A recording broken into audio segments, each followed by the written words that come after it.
পায় ATM card ভিডিঅ'টো শেষলৈকে চাই কমেণ্ট এটা কৰিবলৈ একেবাৰে নাপাহৰিব। নমস্কাৰ পায়নীয় বন্ধুসকল, আপোনালোক সকলোকে স্বাগতম। আজি মই আপোনালোকলৈ লৈ আহিছোঁ পে উইথ পাই সম্পৰ্কত এটা ছুটি ভিডিঅ'। আৰু আপোনালোকে এই পাই ফাউণ্ডাৰৰ ইণ্টাৰভিউটো সম্পূৰ্ণকৈ পঢ়ি ল'লেনে বাৰু? আৰু যদিহে এতিয়ালৈকে পঢ়া নাই তেন্তে এই ৰিড অপশ্যনটোত ক্লিক কৰি তাত আপোনালোকে ক্ৰম ব্ৰাউজাৰত গৈ পিনে পঢ়ি ল'ব পাৰিব। তেন্তে বলক বন্ধুসকল, ইয়াত আৰু দেৰি নকৰি আমি পে উইথ পাইৰ সেই সৰু ছুটি দৃশ্যটো চাই লওঁগৈ।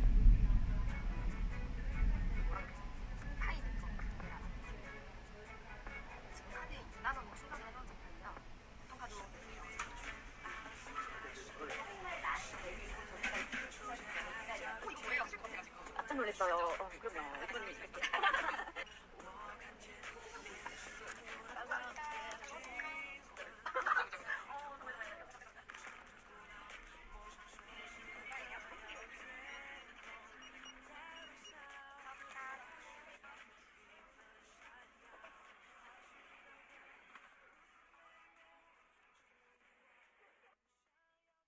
পে উইথ পাই এই দৃশ্যটো চাই পিনে মই এটিএম কাৰ্ডৰ দ্বাৰা পাই পে'মেণ্ট এই দৃশ্যটো মই একেবাৰে বিশ্বাস কৰিব পৰা নাই। বাকী যিয়ে নহওক বাৰু, আপোনালোকৰ ধাৰণাবিলাক আপোনালোকে জনাবচোন কমেণ্ট বক্সত। ভৱিষ্যতে যে নহ'বগৈ সেইটো মই কোৱা নাই, কিন্তু এতিয়া এই মুহূৰ্তত মই এইটো একেবাৰে বিশ্বাস কৰিব পৰা নাই। বন্ধুসকল, যদিহে আপোনালোকে পোনপ্ৰথমবাৰৰ বাবে এই চেনেলটো ভিডিঅ' চাইছে তেন্তে আপোনালোকে পাই সম্পৰ্কত আৰু ফ্ৰী আৰ্নিং সম্পৰ্কীয় নতুন তথ্যবিলাক সঠিক সময়ত সঠিকভাৱে পাই থাকিবলৈ এই পাই নেটৱৰ্ক আছামিজ চেনেলটো ছাবস্ক্ৰাইব কৰি নটিফিকেশ্যন বেলটো অন কৰি ল'ব। কাৰণ আমি সঁচাটো সঁচা আৰু মিছাটো মিছা বুলি ক'বলৈ ভয় নকৰোঁ। আৰু লগতে অহা 2-3 দিনৰ ভিতৰতে বিটকইন মাইনিঙৰ 4th পেমেণ্ট প্ৰুফ আৰু এটা নতুন টপ ক্ৰিপ্ট কইনৰ মাইনিং সম্পৰ্কত দুটামান ভিডিঅ' লৈ অনাৰ প্ৰচেষ্টা কৰি আছোঁ। চ' আপোনালোকে এই ভিডিঅ'বিলাক যদিহে সঠিক সময়ত পাই থাকিব বিচাৰে তেন্তে নটিফিকেশ্যন বেলটো অন কৰি ল'বলৈ একেবাৰে নাপাহৰিব। তেন্তে বন্ধুসকল, এই ভিডিঅ'টো আৰু দীঘল নকৰোঁ, আকৌ এটা নতুন ভিডিঅ'ত পুনৰ লগ পোৱাৰ আশাৰে ধন্যবাদ। জয় আই অসম।